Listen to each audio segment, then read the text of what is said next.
Po kar 200 milijonov evrov veliki luknji, ki jo je za seboj pustil padli davek na nepremičnine, je vlada včeraj prvič uradno naznanila, od kje bo vzela manjkajoči denar.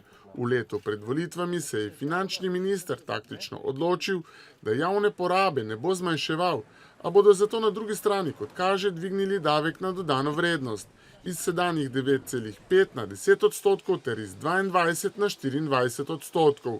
Življenje bo v prihodnje, to lahko trdimo, še dražje.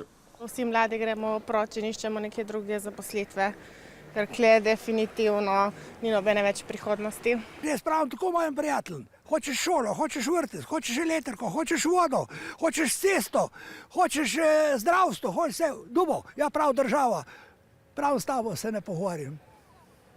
To je bistvo, ampak nemamo takih državljanov. Slovence se je drek preselil v možgani in je konc vsega.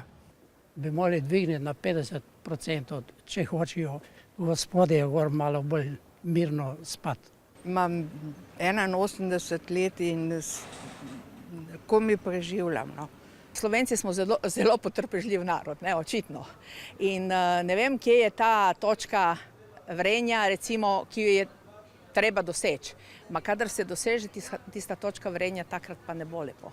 Višji davki pa ne bodo prizadeli le potrošnikov. Vsako povišanje davkov udari tudi proizvajalce blaga in storitev, opozarjajo obrtniki. Že pri prvem povišanju davka iz 20 na 22% je bilo to, bom rekel, velik problem.